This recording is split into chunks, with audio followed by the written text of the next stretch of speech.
destination, holding a better view of the opportunities and challenges of the industry.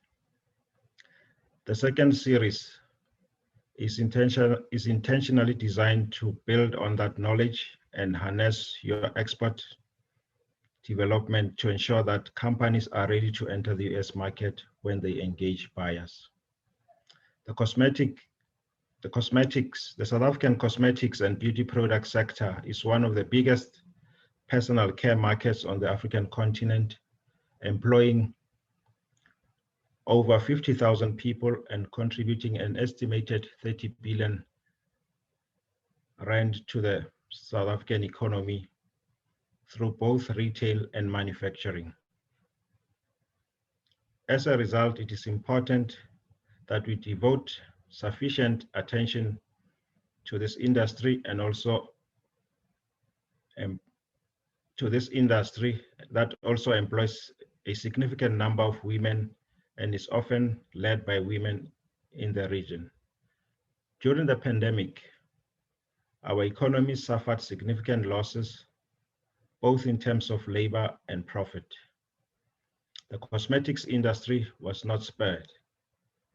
There are segments of the cosmetics industry that were severely affected by the pandemic, while some segments of the skincare and sales of antibacterial soaps saw an increase in sales. The beauty and cosmetics industry recorded a marked decline. Despite these losses, we have seen how resilient the industry is as it continues to make a comeback in 2021 presents a turning in the tide for the industry as the world gradually began to reopen and customers increase their spending on both self-care and beauty products. We have observed over the years an increase in local demand for cosmetics, which have given rise to Southern African manufacturers, particularly among young people entering this industry and bringing in vibrant products, often reflective of the resources. We have products that are targeted for younger markets. As preferences change and consumers begin to play a critical role in influencing the type of products they want, we have seen considerable growth and shift both locally and globally towards quote unquote organic and or natural. As countries endowed with minerals and natural products, Southern Africa is well positioned to position itself as an alternative market for products and essential oils. There are ample opportunities and avenues that we can explore and tap into. The South African cosmetics industry is supported by the Department of Trade and Industry of South Africa through their Southern African Cosmetics Desk and other organizations such as the Cosmetic Export Council of South Africa, SICOSA, the Cosmetic Toiletry and Fragrances, the Cosmetic Toiletry and Fragrance Association of South Africa, CTFA, and the Southern African Essential Oil Producers Association, SEOPA, to name a few, who are critical role players in the industry and help lead a well-regulated cosmetic sector in Southern Africa. Of great benefit for us South African manufacturers is the existing trade agreement between the US and Southern Africa, the African Growth and Opportunity Act, AGOA, which enables companies here in the US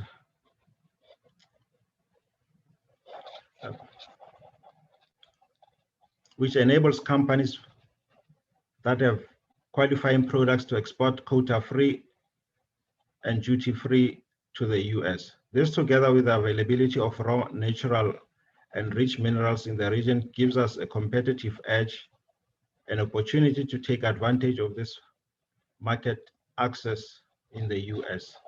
As representatives for you and your companies here in the US, the South African Consulate General in New York stands ready to assist you as you begin to re-enter the cosmetic industry in a much different world. Through our office, we will provide you with the requisite support through in-market information, counsel on doing business in the US, together with our US partners. Business-to-business matchmaking will help facilitate outward selling and inward buying missions to South Africa and support your participation at trade shows. It is worth mentioning that located in the hub of many international trade fairs, the South African Consulate General in New York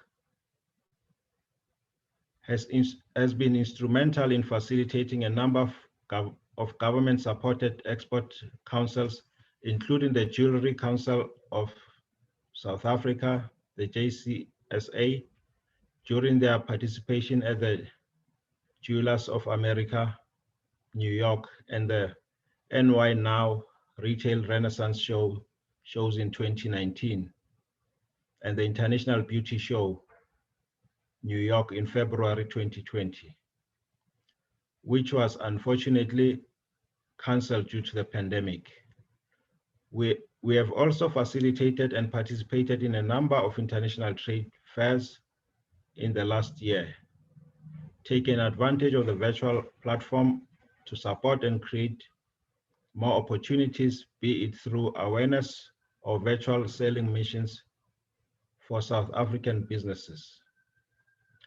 Our goal is to ensure that we continually generate interest for products from our region. In closing, ladies and gentlemen, it is my hope that this webinar will contribute significantly to preparing your companies to prepare, package, and market your products for the US market. We look forward to a time when we are able to step into retail stores and our choice of products include products from our region too. I wish you a productive session today and look forward to a vibrant exchange of ideas. I thank you.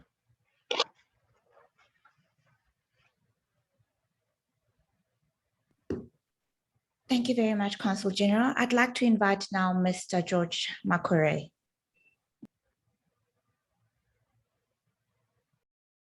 Thank you very much. Good afternoon to those that are listening in, watching from this region, and good morning to those that are joining us from the US.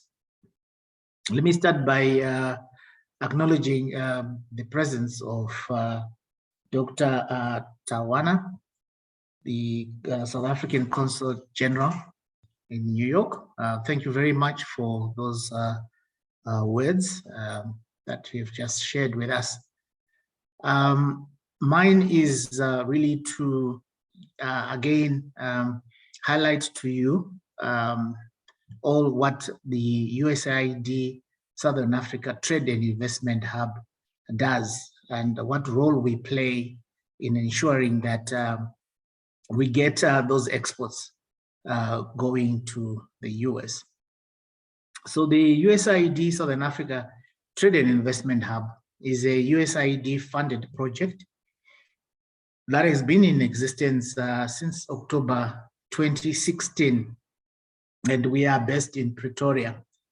But we cover countries out of the 16 SADC countries, and the 9 countries of course led by South Africa, and we also have presence in Angola, Botswana, Eswatini, Lesotho, Namibia, Malawi, Mozambique, and Zambia. That is the area that we cover in terms of the project and what the project does. Now, what is it that the project does in all those 9 countries, particularly in relation to the reason why we are here? So our first objective or aim is to help increase exports from South Africa, exports from the 8 out of the 9 countries to South Africa. And the reason really is that we all know that South Africa is a big market, and also it is technologically advanced and often requires both finished products and raw materials that they can actually then further process for exports to other parts of the world, including the US. So our role there is to work with firms that will be looking for potential markets or buyers in South Africa.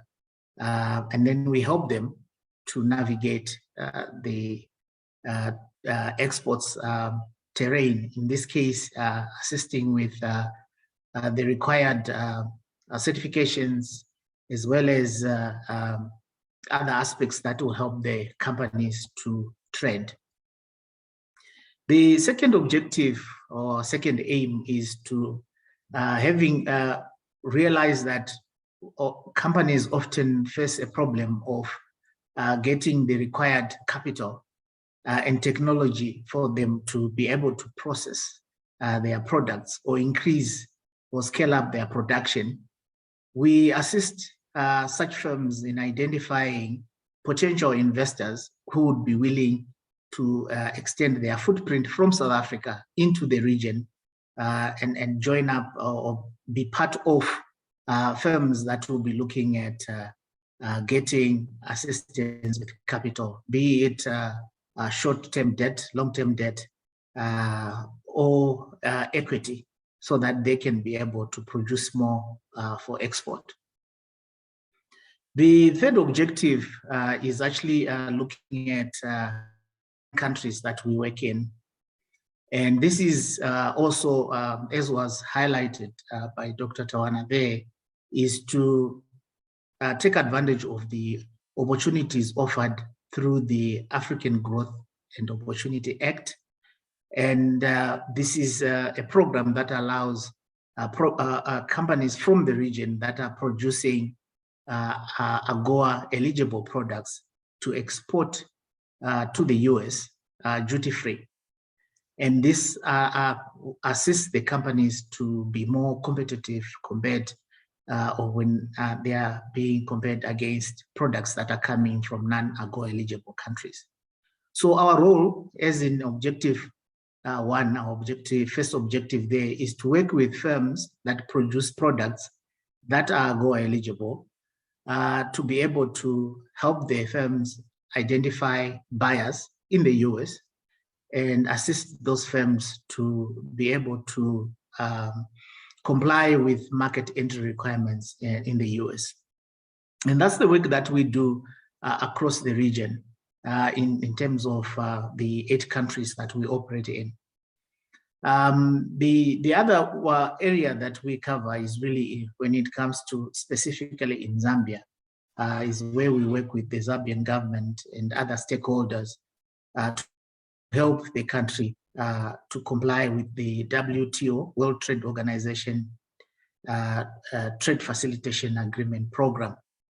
And that's what the USAID Southern Africa Trade and Investment Hub does. And this is where you can call upon us to assist you where you need that assistance to be able to do business, either for those that are from outside South Africa or those that are also in South Africa that will be looking at exporting products to the US, or those from outside South Africa looking at exporting products into South Africa. I would like to then say that I hope that this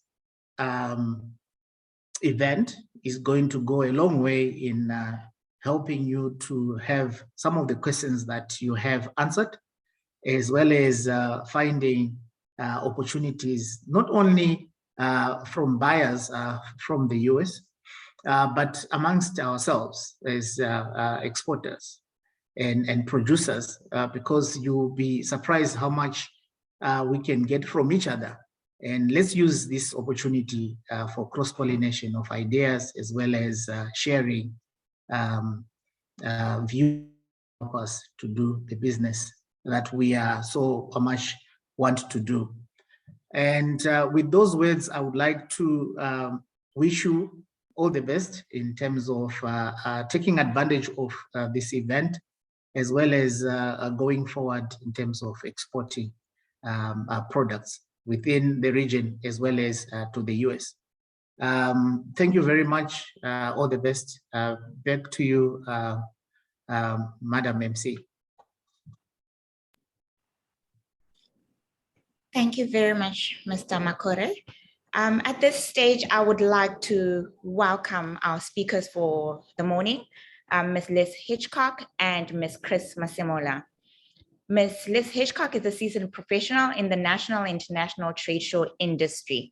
She's been an industry leader in organizations such as Reed Exhibitions, which arranges over 400 events globally. And I believe she is an instrumental speaker for us today to speak more about trade exhibitions and how companies can position themselves to participate in this field. Liz, over to you.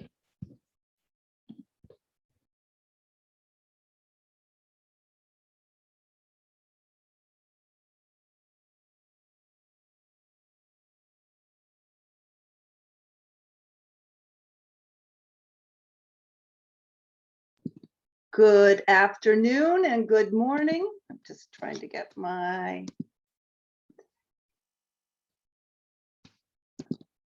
there we go.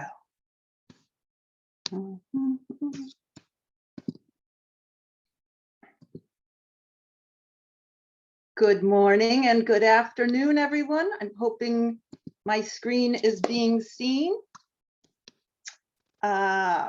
First, I want to just say how impressed I am with the entire presentation so far and all the hard work and support that the South African companies are able to enjoy to have a solid foundation to extend yourselves into exporting into the US. I was telling the New York folks this morning, I said a year ago, I wouldn't have been able to have this conversation because everything was upside down with the pandemic. But while you were all busy preparing, we were getting back into shape and preparing ourselves. Also, so I want to just thank everybody for inviting me to attend this important meeting about export opportunities for South Africa companies into the US market. There's never been a better time to come and present products. And we host trade shows specifically to cater to those that are launching and entering the US market. I'll be starting off today sharing a little bit about who we are, Questex, and then we'll dive into a little bit about the US market and what kind of shape we're in. There's, as I said, there's never been a better time. And then tell you about our events that we have and some recommendations for joining us in 2022. So let's move on to Questex. We are all about the buyers and sellers. We do a variety of media opportunities with social networking. We also do hosted buyers. We do online, we do magazines, we do virtual events and in-person events. And I stress in-person events because events in the last 18 months have really all been virtual. So as we are diving back into in-person, I think it's important just to emphasize that the events that I'm talking today are all in person. We did virtual shows the last 18 months, but we're back to a full schedule of in-person events, which we're really excited about. As I said, we offer a variety of formats, and we do have a global reach. We're an international organizer. We have offices in Asia, North America, and Europe, well, UK. But we do events throughout Asia and throughout Europe and throughout the US. So that is Questex. And this gives you a little bit in depth about all the various categories that we are in: hospitality, travel, wellness, which is where the beauty events sit, life sciences and healthcare, along with technology, media, and telecom. Hospitality covers the restaurant industry. We do a lot of restaurant shows, which have also been hit by the pandemic pretty hard, but it's coming back. And we find trade shows are the great venue and platform for the businesses to come together as a community and start getting back to business. So we're focused in these categories. And as I said, virtual events, we did a lot last year. I think the word of the year last year was pivot. Pivot, everything was a pivot. So we went from trade shows to virtual shows. Since all the in-person events were postponed, but we are thrilled to be back and producing shows all over. We just had our big event in Berlin. We have shows throughout Asia, so everything is getting back. What was interesting is that last year, we learned a lot about the virtual events. And we also learned that some industries translate better in a virtual space than others. So for example, our pharmaceutical events that we did under our life sciences healthcare sector, they were hot. I mean, we probably did a virtual event for that industry sector every 3 days. It was just like incredibly, it was a natural for them.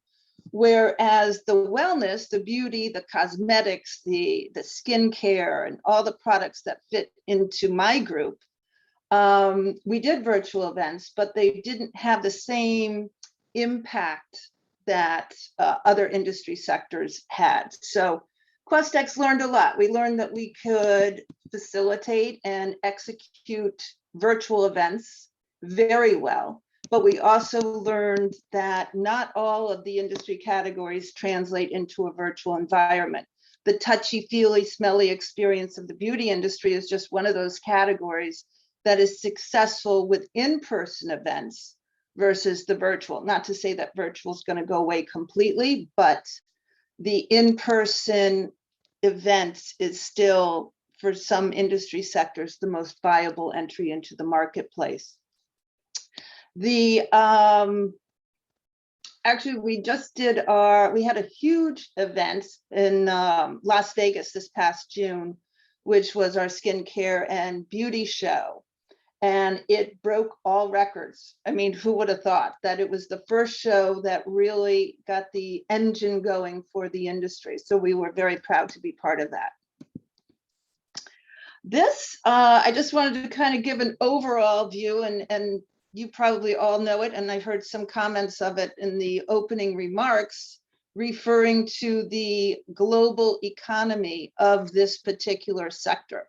We call the umbrella wellness. Wellness has a huge category. And as you can see from all the various sectors within the wellness, it's a billion dollar sector. It has no end in sight, and the pandemic certainly put the world on pause, though simultaneously brought the importance of wellness to the forefront of our day-to-day lives. Whereas it was once considered a luxury to go to get a massage or a facial or your hair colored or whatever was going on in this wellness market, it's now become more important more than ever. So it's as we say, a billion dollar market that has no ends in sight. Just to drill a little bit further down, This quote is from the chief marketing officer of Equinox. Equinox in the US is one of the top 3 fitness centers. So a gym per se, but a very high-end gym fitness center. And we do a lot of events in the fitness industry also. And this was one of his quotes at an event a couple months ago, to say that there's a convergence of fitness, wellness, and beauty is an understatement. They are all the same. And that has never been more true. And it's funny, last year's word was pivot. This year's word is convergence. So we are staying in touch and riding this wave of the billion-trillion-dollar industry of fitness and wellness and beauty. So just to give you a snapshot of the hair industry there's never been a better time to come into the US market if you're in the hair industry, as far as products that are catering to, that would be found in a hair salon in the US. As you can see, it's a $39 billion industry. And actually, when I put this slide together, I was like, wow, 1.2 million people are involved in this one particular sector of the hair industry, which is quite impressive. And they were just demolished last year because every hair salon, I won't say every hair salon, but the majority of hair salons in the US were closed during the pandemic because they were considered non-essential businesses and had to stay closed for long periods of time. And now many salons are back to business and the industry is once again thriving, and the importance of a hair salon has now deemed essential for many, whereas before it was considered non-essential. We now know the importance of taking care of ourselves and staying healthy and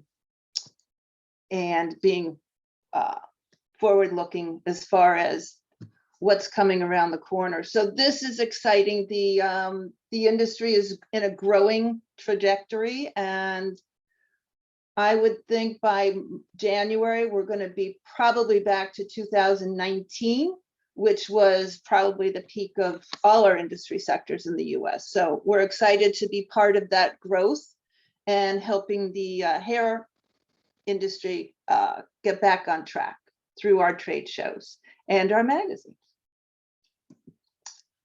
This is about the spa industry. So we do events that are for spa, and similar to the hair salon industry, it's a $1 billion industry. This is just US. This is just the US figure is $17 billion.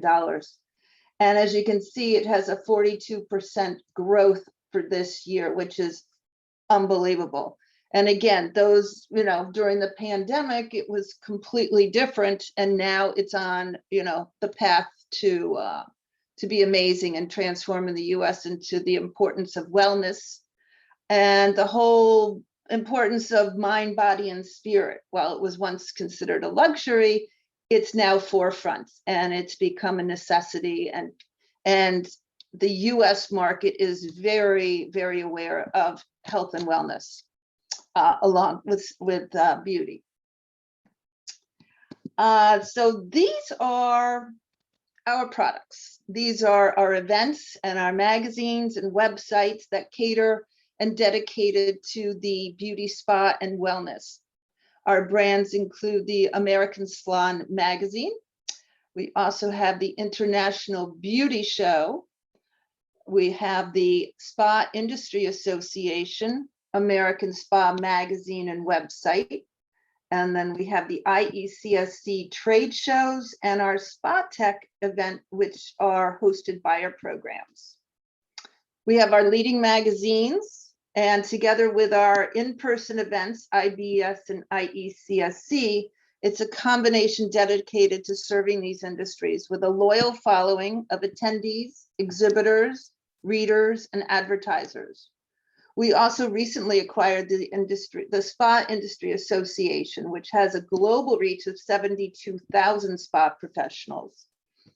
And are hosted by our event Spa Tech. They're held in the US. We have one in the US in Arizona this for 2022. And then we have one in Europe, which will be held in September. So now I'd like to showcase our 2 top shows that I think are of most interest and what I would consider a perfect fit for all the South African companies that are eager to export directly into the US. So we have 2 events, the International Beauty Show and the International Aesthetics, Cosmetics, and Spa Show. These are 2 leading events dedicated to the wellness industry. They're held side by side with attendees that are able to cross over. As I mentioned, we don't have any in-person there. We don't have any virtual events for 2022, just in-person events. We, as I mentioned, we have American Salon and American Spa magazines in the websites, and which support the show. So it's actually a perfect marriage. And then with the attendees for the both shows, the spa and the beauty show, cross over. So the reason for that is, and the way the industry here works is that the hair salons are always looking for product to carry in their retail environment. As you can imagine, getting your hair done is, you can't do it online. So it's very much the salons have taken on an important revenue generator in their retail environment. So they're always looking for products at the spa show to carry in their hair salon shop. So if you go to a hair salon here in the US, you'll find that they carry jewelry, skincare, cosmetics, CBD oils, you name it. It's like going into a mini kind of a gift shop, where they just have great products that are unique for their customers. And similar with the spas, they visit the beauty show for products that they'd also like to carry in their spa environment. So these are 2 shows, they're under one roof, and it's the biggest shopping experience for this industry that you can find. It's really a dynamic combination. So just to dive a little deeper on the beauty show, it's dedicated to hair and beauty. The attendees are hair salon owners and stylists, salon managers, cosmetologists, anybody having to be involved in a hair salon. Our show coming up is going to be March 13th through 15th at the Jacob Javits Convention Center. And believe it or not, it's 103 years going. So it has a strong reputation and a very loyal following. So we are delighted to be back. This will be the first show since March 2020. So there's going to be a lot of celebrating going on. We'll have over 200 exhibitors showcasing products such as hair care tools and cosmetics, equipment, furniture, nail care, apparel, wigs, extensions. Lashes are also a big popular item on the beauty side. And we're expecting over 25,000 attendees for the New York show. And then we also, as I mentioned earlier, we also have a Las Vegas show, which will be held in June of 2022.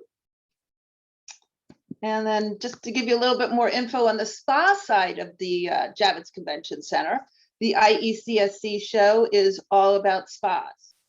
And so our attendee profile are spa owners, spa managers, estheticians, massage therapists, anybody and everybody having to do with a spa. And we are a little bit younger than the beauty side. So we're in our 18th year. But again, our profile of exhibitors showcasing products that are skincare, cosmetics, equipment, furniture, apparel, lashes, tanning, waxes, supplements, anything that you would find that caters to the wellness in a spa community. Some products can overlap. So for example, cosmetics. Cosmetics could fit on either side. It's really up to, the decision is up to the actual company, where we can present both options, but we don't force anybody into one show or another. Also, we have our spa shows are also held in Chicago, Las Vegas, and Florida. And great, so these are some recommendations. And what I'm really excited about is that everybody here is so prepared. It's not, I work with other countries that aren't even half as prepared as you all are, and having done all your research and fact finding is very impressive. So I'm really confident that you would be successful by participating with us, preferably at the New York show. It seems to be the hub for export. We do have other countries that do participate also, and New York seems to cater well to the export community. So what we have recommended is that possibly come to the show for March and take a small booth, test the waters, gain instant feedback on your product, which is probably one of the most beneficial parts of being in a face-to-face environment, where you will get instant feedback on what your product is, and learn from what your potential customers feel and think about your product.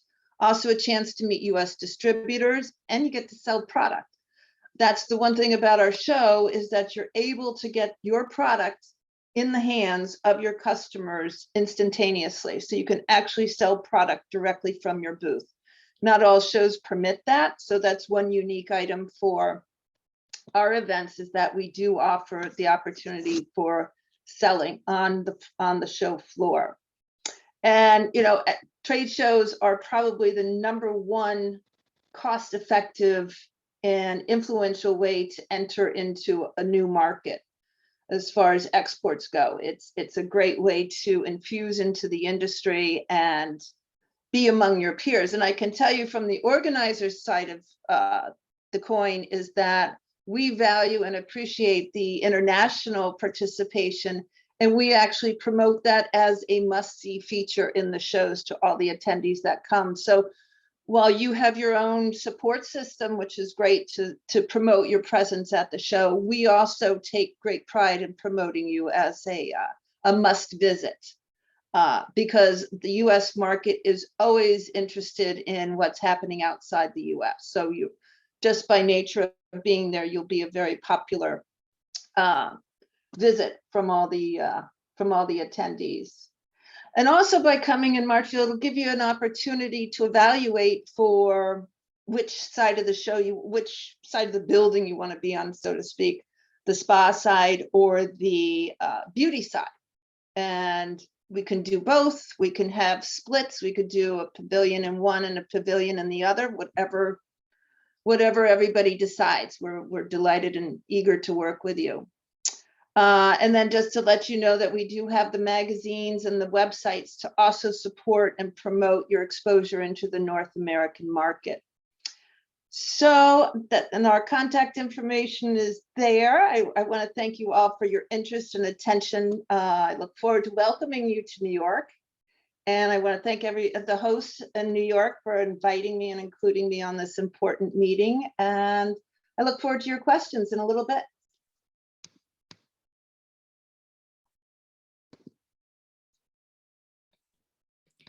Thank you very much, Liz. We really appreciate the time. We really appreciate the time that you have afforded us and the information that you shared with us this morning, or rather this afternoon if you're in South Africa. Our next speaker is supposed to be Ms. Chris Masemola. However, at this point, she's still struggling to log in. She had to fly to South Africa on Monday, and they are experiencing a number of technical glitches on their side. So we'd have to just rearrange our programming and see if we can't continue with the Q&A already with Liz and schedule an in-person session with Ms. Masemola. She had indicated that she's available in South Africa to meet companies that are interested to share with her their products and discuss the opportunities that are available in the US and how she can fit in or step in as a potential representative. So because Ms. Masemola is still struggling to join in, we're not sure how long this problem will take or if she'll be able to actually jump onto the call. I think it might be prudent for us to just jump straight into the Q&A with Liz. Liz, if that is agreeable with you. Yes, sounds great. Okay, thank you so much.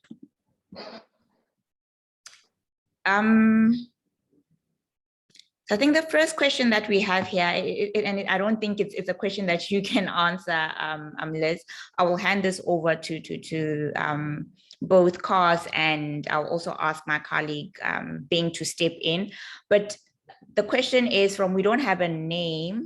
Oh, it's Oscar Muller, and his company is Little Trading. And his question is, what requirements are needed in order to secure funding, and what criteria is used for you to obtain or secure that funding? Maybe I'll address that question. I'm Bing Villarreal. I'm the Export Marketing Manager at the South African Consulate in New York. Welcome, everyone. My question in terms of funding is that funding to participate at exhibitions. If that is the case, you would have to go through the DTI. For instance, the Department of Trade and Industry has an export marketing investment initiative scheme that allows for companies to participate in exhibitions abroad, and that you can do individually or part of a national pavilion. On the other hand, USAID could also explain to you what programs they have for funding. That's a different agency, and my colleagues or our partners can explain that from their side. Thank you.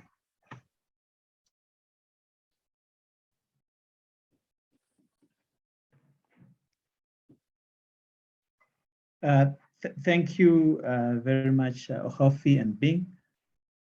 So my name is Cosmas Mamunze. I'm the portfolio manager for South Africa at USAID Southern Africa Trade Investment Hub.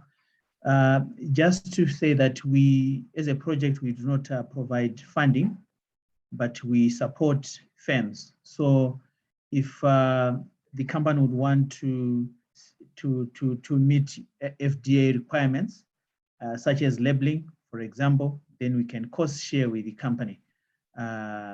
If the company wants to get some certification, then we can cost share with the company.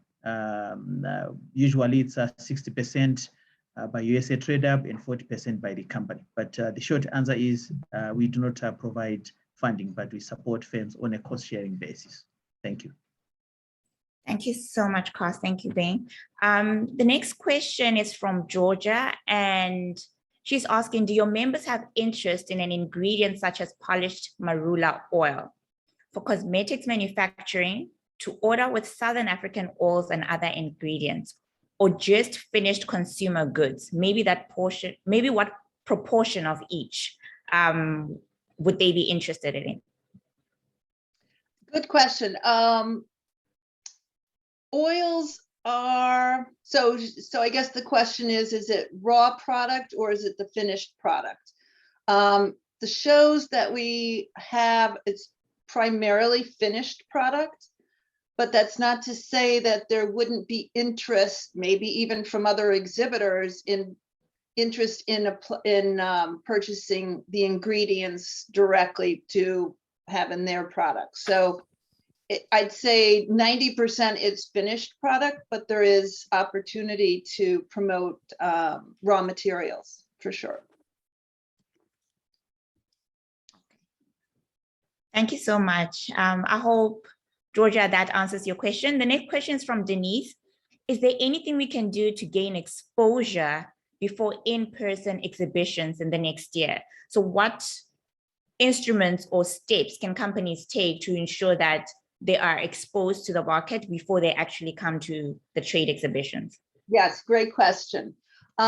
We pride ourselves actually in providing companies opportunities to promote themselves leading up to the show. So kind of building that campaign pre-show for on-site and then some post-show follow-up. So what I would recommend are some pre-show promotions, whether it's email blasting, or maybe we do a classroom where attendees can come and learn more about the products in general. What I love best about working with a group is that we can do a lot in elevating your presence as a group, as far as like advertising pre-show. You get a lot more visibility and attention as a group versus as a single company. So if we, let's say, have 15 companies that want to come together, we can do a campaign that's dedicated to those 15 companies and really get the word out and promote their participation at the show. I know we do this very successfully with our Korea Pavilion on the skincare side, and they are, you know, because we promote them as a must-see section on the show floor, we would do the same for the South African companies and give you almost like a mini campaign unto yourself that it's an area on the show floor to visit. I hope that answers the question. Yes, Liz, but I think to the point, is it possible to sort of expand on it and just share how you work with the group? Like what are, for marketing them, is there a cost to it? How does it work? What does it look like? And how long in advance are they supposed to reach out to you to start working on that? Right. Well, if portfolio? it's as a group, we can do a group campaign. So things might be a ad in the American Spa or American Salon magazine, articles on the website. We also do an enormous amount of email outreach to the communities in the beauty and the spa side. So there would be email campaigns. We can do featured exhibitor highlights that give attendees kind of an indication of what type of products will be on display prior to the show. And that typically will kick off about 6 weeks before the show. So we would do kind of a campaign leading up so that by the time the attendee comes to the show, they're going to go and visit, because that's top of mind. And it's just kind of a process that it's tried and true for us. We have it pretty much nailed down as far as driving out that campaign to drive people to the booth. Okay. And are there any costs associated with it? Oh, yes. Yes. Yep. But, again, if we can bundle everybody together, it becomes really cost effective versus doing, for each individual company, it's more compact and gives a lot more visibility as a group versus just individuals. Fantastic. The next question for you, Liz, is from Chomba Chuma. And these are two questions. One says, do the exhibitions have wellness products? Examples, probiotics, capsules, tablets, and meal replacements. That's question one. Question two, we do have a product for beauty and skin. Probiotics, collagen, peptides, peptides. Would this be appropriate for the exhibition? Yes, absolutely. And just a quick question, because I see it also speaks to meal replacements and the like. Would this be beauty purely, or would it also have an element of pharmaceutical? Well, what we call it here are supplements. So supplements are kind of, they're a fine line with the FDA. They're not regulated. So it's not considered medical grade. So if it's a medical grade supplement, it could be, at the show. Actually, that's, it's funny because US companies have very strict rules that they have to abide by on labels and whatnot. And whereas international companies don't. And so that's why, like, for example, the South Korea Pavilion is so popular, is because they're able to bring in products with ingredients that wouldn't necessarily be approved by a US company doing, if that makes any sense. So there's a little bit more leeway for international companies to enter with product that's different than what the US companies are required. Got it. So this is a three-pronged question from Denise again. And she wanted to know, she says that she has two brands and she's interested in specific retailers or a specific retailer. How can she connect with them if she's interested? How do market linkages work? And their product, Fontes Organic Skin Food, is specifically formulated for the spa industry. And she would like to know what are the best steps to take to actually connect with the industry. Okay, so the first question, I think, referred to retailers.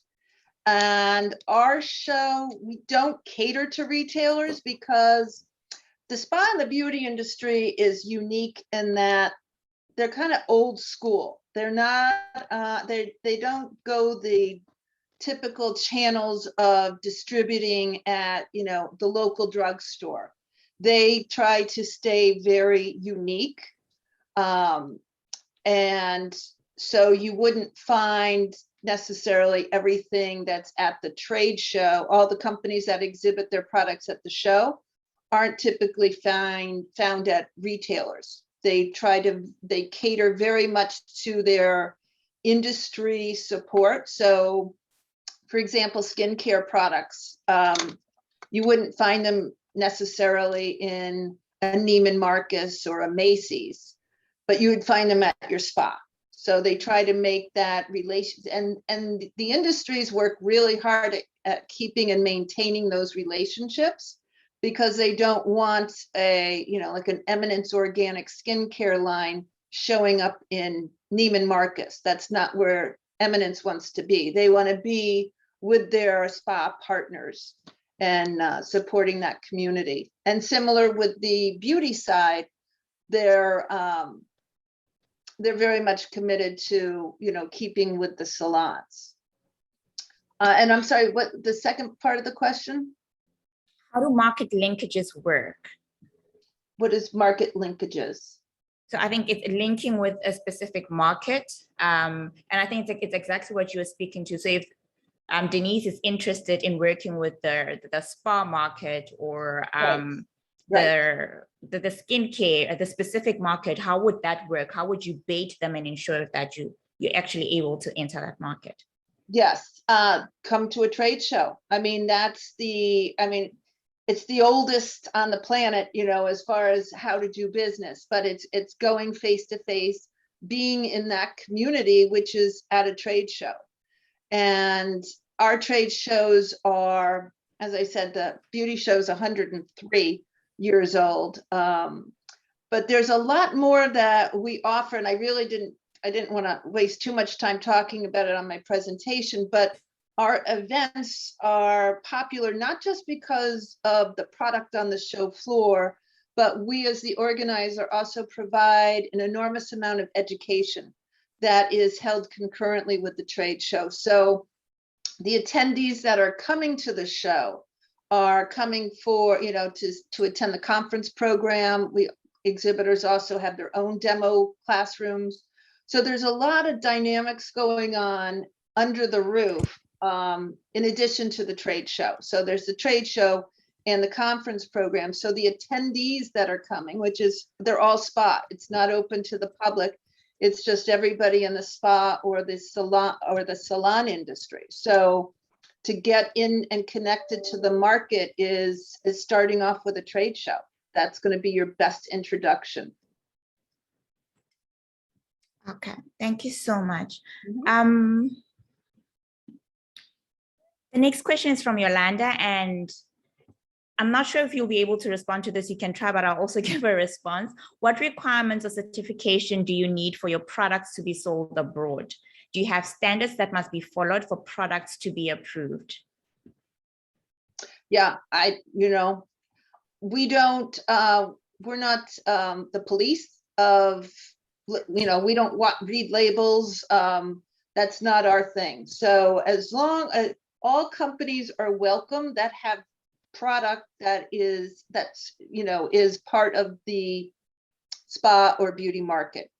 So as far as, label restrictions, I think I'd leave that to you all, as far as finding out what regulations are for the import of those products. Thank you so much, Liz. Yolanda, I'd just like to refer to you, and we can also assist you with that. We did have a webinar last year, which was the first series of the cosmetics webinar that focused largely on regulation, certification, and that type of information, the technical part of exporting cosmetic products to the US. So we can share that link with you, and you can familiarize yourself with it. If you have any other questions, you're more than welcome to reach out to us. The next question, Liz, is from Wanda, and she wanted to know how many visitors you are expecting at IBS in 2022. In 2022, we're expecting about 25,000. 25,000 for the beauty side, and then we have about 8,000 will be on the skincare side.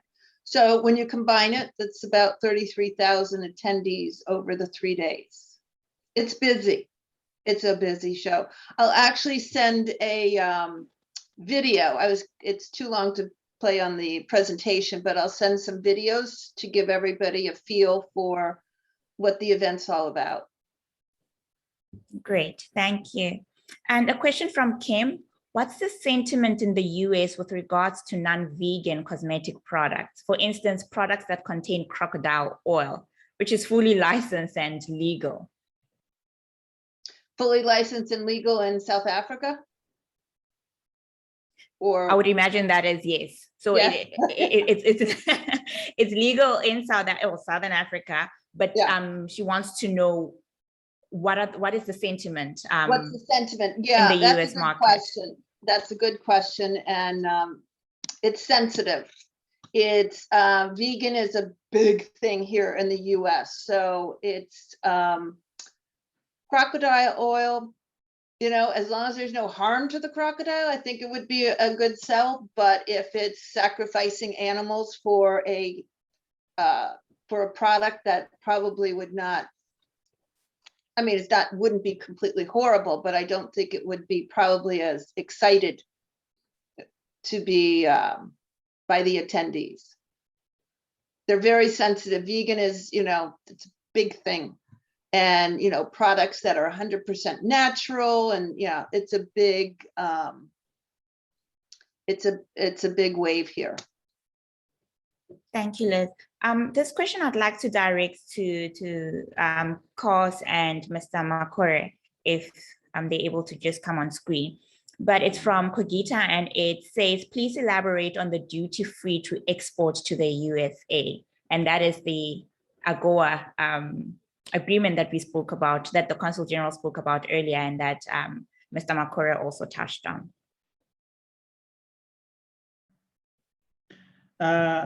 I can take the first step.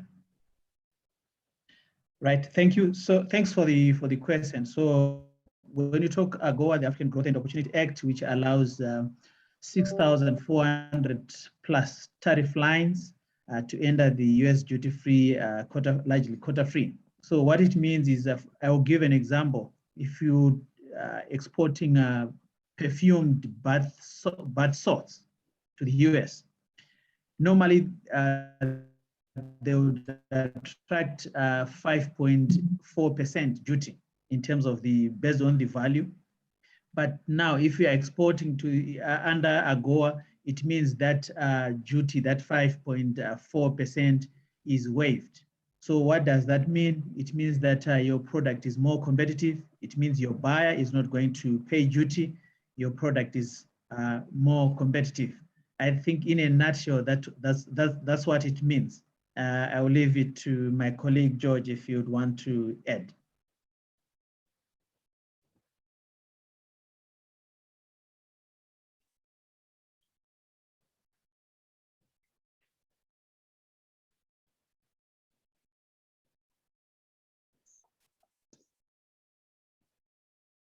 Okay, I think maybe Mr. Makore is still trying to join in.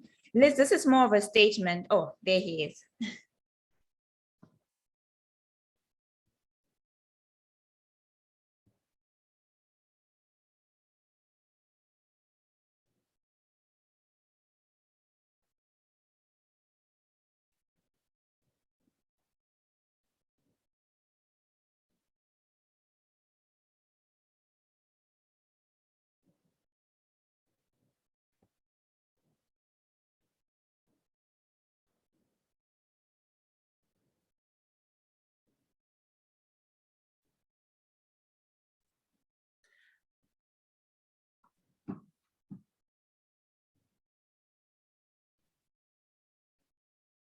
is muted. I think he's struggling to connect to his audio. Perhaps we can come back to the question or the response a little later. And I can move on to the next one. Liz, this is more of a statement that is made, but it also just brought a question to mind. And this is from Chomba Chuma. And he's saying we already have products in the US already selling on Amazon.com. And our products meet FDA label and manufacturing requirements. We also have a warehouse in the US where our products are shipped from. We'll be looking at how Liz and her organization would help to improve our presence in the market and grow the sales. And I just wanted to find out from you, or at least to ask you to share, what are the best practices that you think companies need to sort of look into or utilize to engage buyers when they're at a trade show? What would maximize your presence during a trade show? A couple of things. Well, the great thing about our show is it's like any trade show, attendees will come in and they'll work at like a grocery store. They'll go up and down the aisle. And so I think one of the first things is making sure that your product is presented in a way that's appealing and attractive, and an attendee can instantly see, what it is. You get, what do they say, 3 seconds to make a first impression. So I'd say that's probably number one priority, is make sure that you have a great presentation, display, messaging of your product is very important. And also pre-show planning and promoting, which we are, here to help facilitate and make sure that attendees are aware that you're going to be at the show, what your products might be, any details that we can help ignite interest from attendees to make sure that they stop by the booth. So those would be the two things, is pre-show promotion, which we would help with, and your on-site presence and making sure that you have an appearance that is appealing. I can't tell you how many times, and this goes for any exhibitor, it doesn't matter what country they're from, but if you don't have a display that is welcoming, it's not it's not going to go well. So, and some companies do amazing things, and it doesn't have to be big. It can be, a 9 square meter booth. It's not about the size, it's about your presentation as far as marketing and branding of your particular product. Okay, and do you by any chance facilitate any post-show engagements between buyers and manufacturers, or it's just purely for the trade show that it's left to the owners of the companies to sort of engage by themselves? Yeah, it's really up to the individual companies as far as meeting potential customers post-show. What we can do is help, promote post-show. Also say, just make sure that you were able, if you didn't get a chance to see these companies, here's, a quick look, and we would do kind of like a promo post-show. So there are, quite a few things that we can do to help facilitate. Okay. Thank you so much, Liz. I'm going to go back to Mr. Makore. Thank you very much. Can you hear me now? Yes, we can. Sorry about earlier. I was fighting with the host. I kept on being muted, but Koz actually answered the question correctly. So I just wanted to add that the advantage is that they are not all countries are AGOA eligible. So what it means is that only those countries that benefit, only countries that are AGOA eligible benefit from the duty-free. In this case, all the countries represented here, and I'm talking about most of the Southern African countries, except for Zimbabwe, I think at the moment, are all AGOA eligible. So it means that products coming from these the AGOA eligible countries will benefit from the duty free. The advantage then is if you are competing or the other products coming from non-AGOA eligible countries, that then the duty free will help you in terms of competing price wise, and that's where the greatest advantage is. And like what Kos said, it's actually your buyer in the US who then experience or see that benefit more, because then they don't have to pay duty for the products coming from AGOA eligible countries. Thank you. Thank you very much, Mr. Makore. Very critical point that you added there. Another question for you, Liz, from Kogita. What are the average numbers of the attendees at the New York and Las Vegas shows? So New York is the biggest as far as attendance goes. We had, so as I said, we probably have about 30,000 that will be there for March 2022. And as an example, we had at our Las Vegas show this past June, we had 15,000. So the difference is the Las Vegas show, the exhibitors tend to take bigger space. So if somebody, for example, had 18 square meters in New York, they're going to take 36 square meters in Las Vegas. So the shows are bigger and primarily because, quite frankly, the space rates are cheaper in Las Vegas than in New York. New York, as we all know, is very expensive. So it's the space in New York is a little bit more, but the attendance is bigger. So it's kind of a, yeah, so New York is bigger, in attendance, whereas the Vegas show is bigger in square footage, if that makes any sense. Yes, it does. Another question for you from Kolile. We also manufacture cosmetics. It is not beauty products or hair products, but we specifically manufacture baby cosmetic products. Can we still be part of the exhibition? Yes, yes, absolutely. Baby products, absolutely. No, great question. Yeah. Yeah, I think it's also a very different and a niche market, right? So Yeah. it gives you an opportunity to enter a market that is not entirely as saturated. Right, right. But it's still, you know, it fits. It fits in the show. It's not just about adults, you know, and especially cosmetics. Teens, you know, are a big buyer of cosmetics. You know, they're into the glitter and crazy stuff. So it's, yeah, that would be a great fit. And it's always nice to have product that's unique. Mhm. You know, it's right now CBD oil or CBD products. They've been around with us probably for the last 5-6 years. And it's, so there's a lot of it versus something like, you know, baby products would be neat to have and stand out. It's true. Another question for you, Liz. Would some in the US, and this is from Vus, I think it's Vus Dlamini, would some in the US cosmetics or spa industry be open to investing in our operations in South Africa?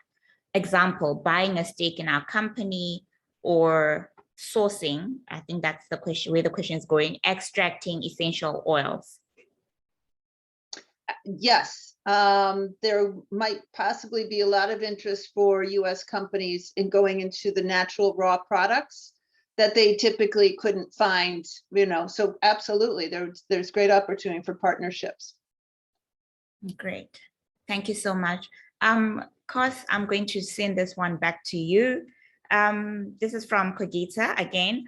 I am drop shipping currently to the USA, and our problem is our courier is very expensive as our post office is not reliable. Would we be able to make use of AGOA duty free? I'm not Right. Yeah. Thanks for the question. Yes. So what we need to first establish is the AGOA eligibility of the product. as long as the product is AGOA eligible, it's covered under the 6,400 plus tariff lines, then yes. And the country of origin is AGOA eligible as well, yes. He can export to the US duty-free. It has nothing to do with the courier that one will be using. So it's important to establish the AGOA eligibility of the product. Let me also mention that there are certain products that are not AGOA eligible, but still enter the US duty-free under the most favored nation, which is now normal trade relations, NTR, which allows products to enter duty-free to the US. So what's critical here is to first establish if the tariff code that applies to the particular product is covered under AGOA. Thank you. Thank you very much, Kos. And I know this segment was supposed to be covered largely by Chris, but I'm still going to ask you, Liz, particularly because of the recent show that you had.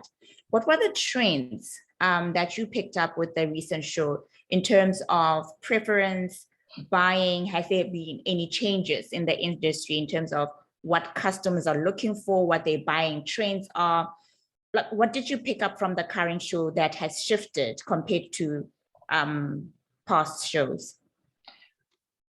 Great question. The Vegas show, what we saw and experienced was almost a frenzy of shopping. And it was probably mostly because of the timing of it. So what was happening here in the US, the end of May, beginning of June, everybody kind of let their guard down, so to speak. The pandemic, was subsiding and the numbers were going in the right direction. And there was a lot of optimism that was happening.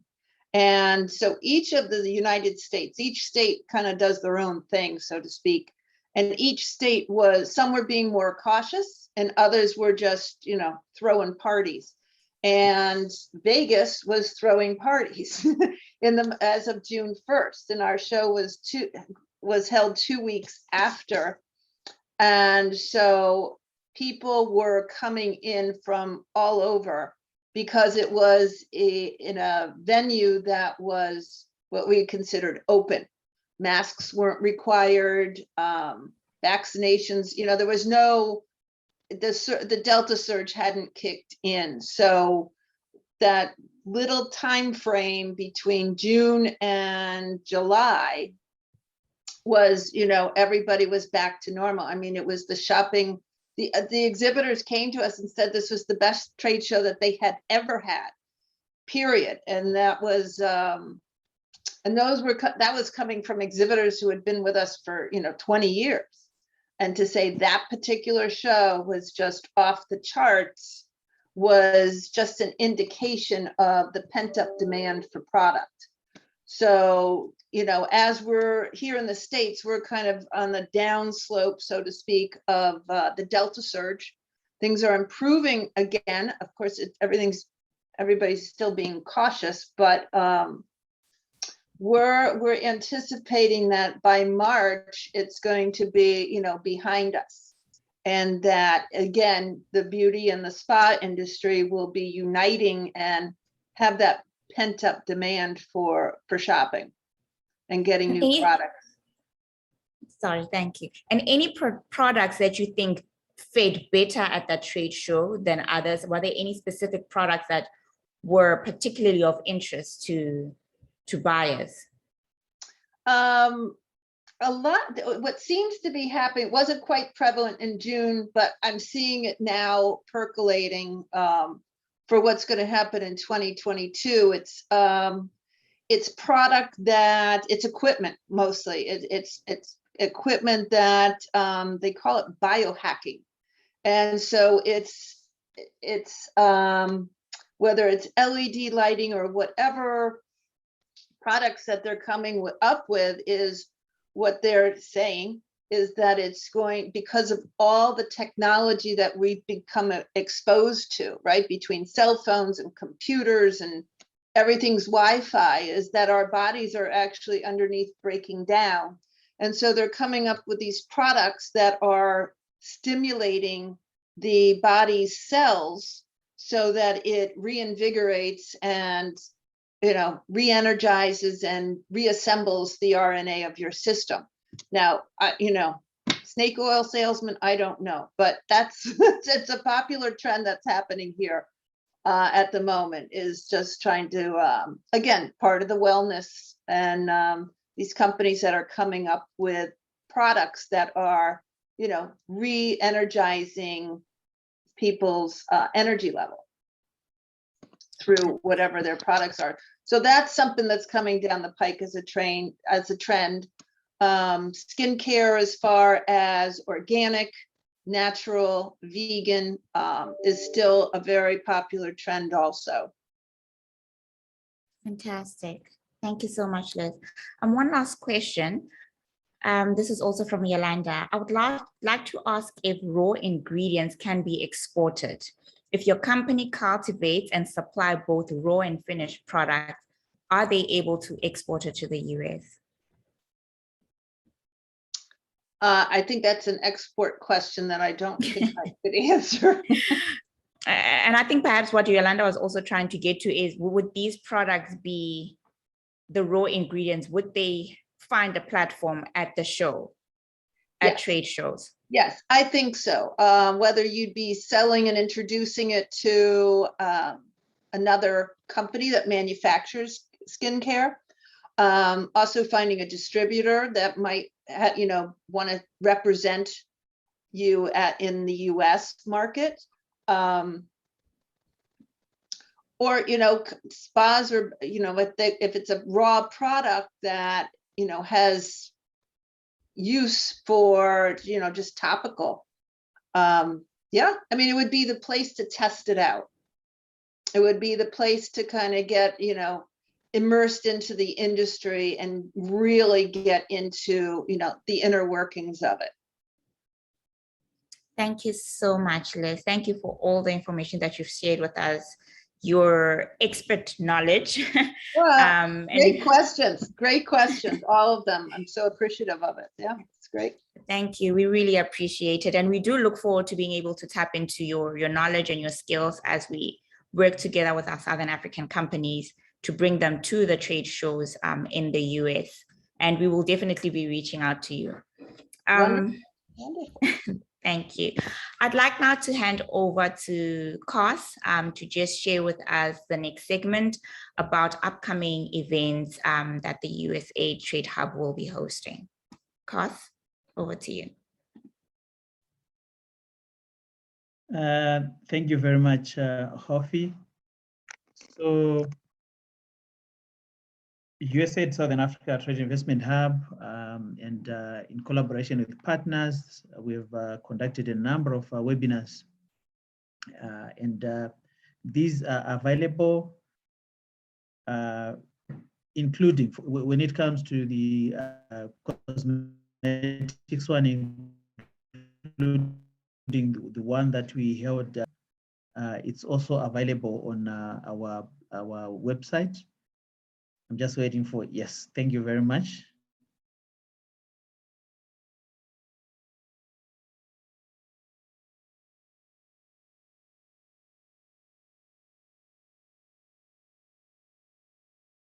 Just waiting for the slide. Thank you very much. So it is available. You can visit our website, satihub.com, and you can have access to the videos, the presentations from the previous webinars that we have conducted.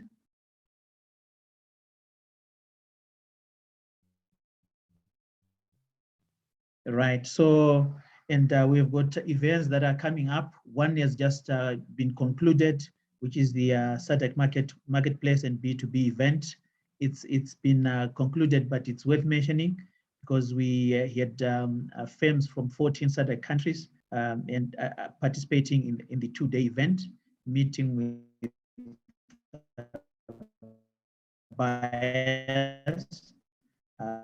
This took place at 28th to 29th of September.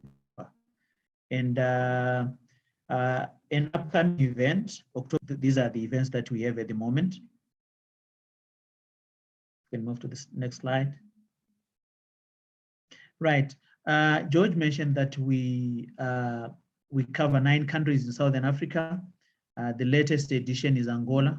In each of these countries, we've got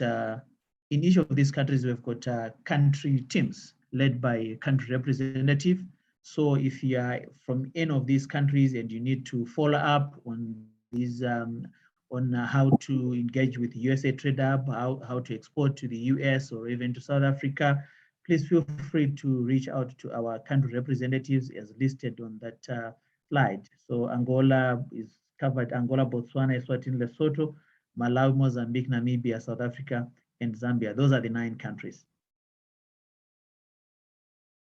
And our colleagues, our strategic partners, the South African Consulate General, if you want to reach out to them, there you have it. You can reach out to Bing. And in terms of our presenters, Liz, there you've got your details. Christmas Mola, although she could not be with us, but yeah, she's also reachable on email. So that's it regarding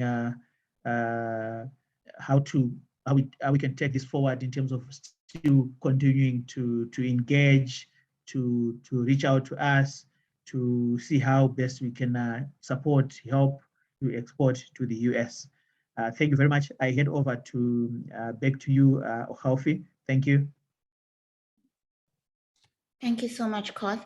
Just quickly, I'd just like to invite Bing back onto the screen to just share with companies that are in South Africa who would like to meet in person with Chris what the arrangement is in terms of planning and scheduling for both Cape Town and Johannesburg.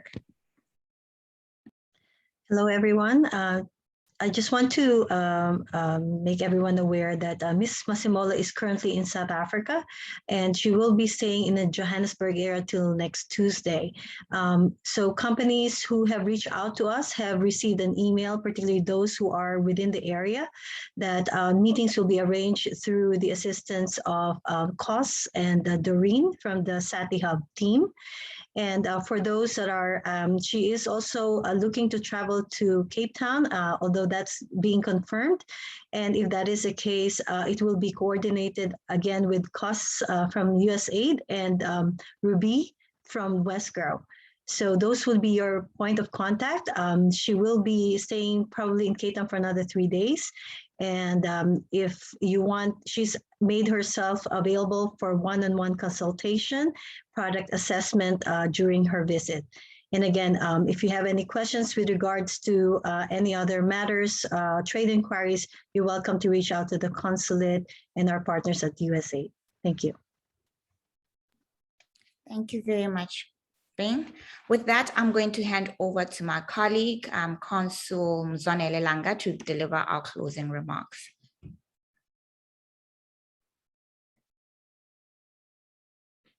Can you see me? Yes, we can. No, thank you very much, Uhaufi. And I also wish to thank everyone who has been here in this very informative webinar that we've organized together with our partners. Thank you very much to Ms. Hitchcock, who has been very much instrumental in providing us with all the trends that are related to this market, and the information that she has given to us really, I think it's very valuable, that we should all be able to use, so that going forward we can be able to interact and participate effectively in this industry. And we also thank the colleagues from the USAID Trade Hub in Pretoria, Mr. Makore and Mr. Mamunze.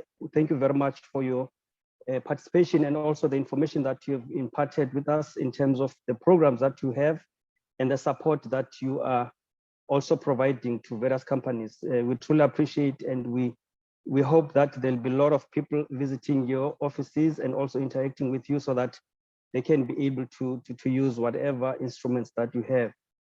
Thank you very much for that. And of course, it's unfortunate that Ms. Masemola was not able to connect with us. The good thing, of course, as indicated that she is in South Africa and she's available, she'll be able to interact with anyone who wish to connect with her, so that there could be more interactive sessions, and also probably ability for her to direct whoever that wants some assistance in order to connect with us this side. Of course, we also thank our program director for driving this session. It's been a very productive session, and in fact, we're on time. We're almost up to the 1 hour, 30 minutes mark. So at least thank you very much for driving the process, and the interactions have been very much effective. Ms. Hitchcock has also indicated to us that one of the most important avenues to pursue when you want to enter a market is through exhibitions. And she's mentioned those exhibitions. And of course, in the new environment that we are in now, it requires a lot of circumspection and also ability to deal with many things. In my mind right now, two things are interlinked in this period. It relates to vaccinations as well as air connectivity. In terms of vaccinations, as we all know, South Africa has been really driving the issue of our people being vaccinated, so that we can be able to open up the economy and start having a lot of ability to travel abroad. And the region as well has also been able to do that. We are encouraged by many efforts that our governments are taking. And also, in fact, we thank the government, the US government, for all the pledges that has been followed through, which were made during the G7 as well as now during the UNGA 76. We thank, of course, President Biden for making sure that all those pledges are coming through and assistance that he has provided. So we'll be able, in fact, in South Africa, we plan that by the end of the year, we should be at 70% able to have our population vaccinated, so that we can be able now to open up more in terms of our economy, and also allow people to start traveling. And of course, in terms of air connectivity, because all these things, we can talk about them as much as we do, but of course, Ms. Hitchcock has indicated that we also need some in-person ability, so that these programs that we have and are thinking about can be operationalized. Air connectivity, as I say, is very important. In our case, we know that SAA has started flying in the region, and we hope that once they have established themselves in the region, they'll be able to start flying out of the African market, and also focus also on this side. Of course, we're grateful that Delta Airlines as well as United Airlines have been flying to South Africa despite the problems. We know that, of course, we've been having all these challenges of travel restrictions coming here, and I hope we've just read through the news that there could be a possibility that those travel restrictions could be uplifted. So we are waiting probably by November.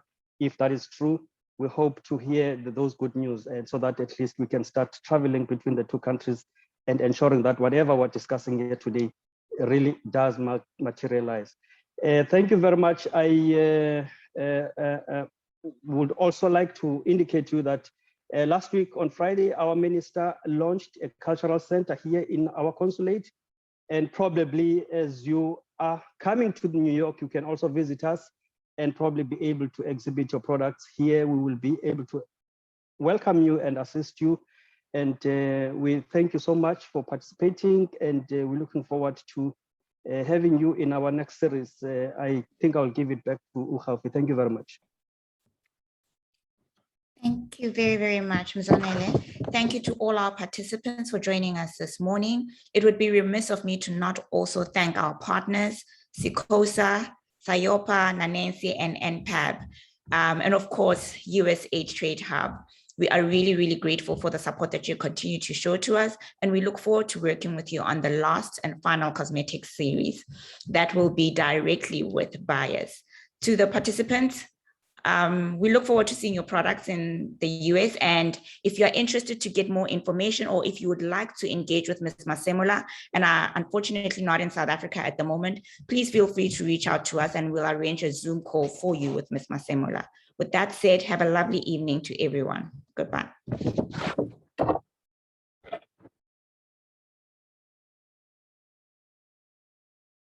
Thank you.